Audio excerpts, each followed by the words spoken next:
નર્મદા જિલ્લાના રાજપીપળા તાલુકાના વડિયા ગામમાં બે ચકમક પથ્થર ઘસીને રૂ અને છાણા સળગાવીને અનોખી રીતે હોળી પ્રગટાવાઈ હતી.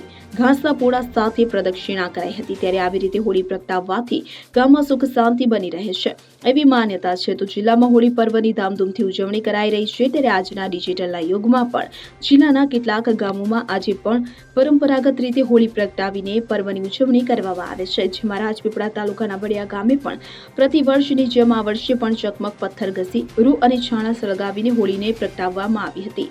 આ રીતે હોળી પ્રગટાવવાથી ગામમાં સુખ શાંતિ બની રહે છે અને ગ્રામજનોનું માનવું છે કે આદિમાનવ વખતે કોઈ પણ પ્રકારની માચિસ કે કેમિકલની શોધ ન હતી, પરંતુ જે વર્ષો પહેલા હોળીને બે પથ્થર ઘસીને અગ્નિ પ્રગટાવવામાં આવતી, તે જ રીતે આજે પણ આજના આધુનિક યુગમાં જિલ્લામાં કેટલાક ગામોમાં આ મુજબ હોળી પ્રગટાવવામાં આવતી હોવાનું ગામના આગેવાન ઘનશ્યામ પટેલ અને ગામના સરપંચ બિંદિયા વસાવાએ જણાવ્યું હતું. ત્યારે હોળીની પ્રદક્ષિણા સૂકા ઘાસના પોળા લઈ કરવામાં આવે છે અને તે ઘાસ ઢોરને ખવડાવવાથી આખું વર્ષ ઢોર નિરોગી રહે છે હોવાનું પણ જણાવ્યું હતું. આમ પૂરી શ્રદ્ધાપૂર્વક ગ્રામજનો દ્વારા હોળી પર્વની ઉજવણી કરવામાં આવી હતી. આ દરમિયાન મોટી સંખ્યામાં ગ્રામજનો પણ હાજર રહ્યા હતા. તો આદિવાસી નૃત્ય પરંપરા સાથે આદિવાસીઓ દ્વારા હોળીની પ્રદક્ષિણા કરવામાં આવી હતી.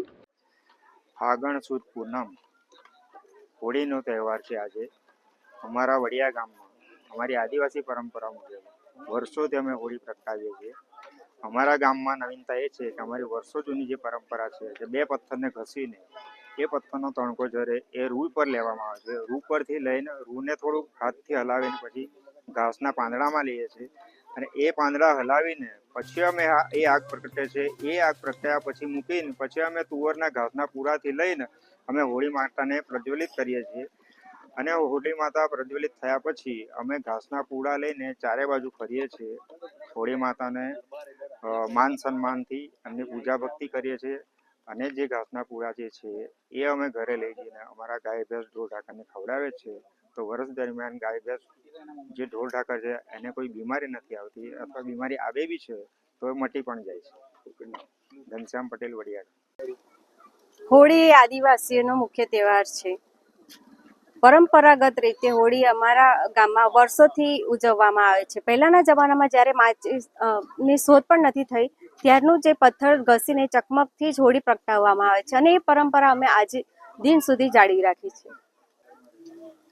હોળી પ્રગટાવીને ગામના મહિલાઓ, પુરુષો અને બાળકો બધા જ હોળીની પ્રદક્ષિણા કરે છે અને ગામના લોકો પૂળા લઈને હોળીની પ્રદક્ષિણા કરે છે. માન્યતા અનુસાર માનવામાં આવે છે કે એ પૂળા પશુઓને ખવડાવવામાં આવે છે તો એ બીમાર થતા નથી.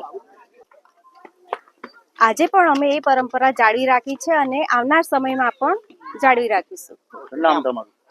મારું નામ વસા બિંદિયા, ગામ વડિયા. દીપક જગતાપ, રાજપીપળા. હવે જુઓ દેશ દુનિયાની તમામ ખબરો તમારી આંગળીના ટેરવે. ઉઠાવો મોબાઈલ અને ગૂગલ પ્લે સ્ટોર પરથી ડાઉનલોડ કરો અમારી CN24 ન્યૂઝ મોબાઈલ એપ.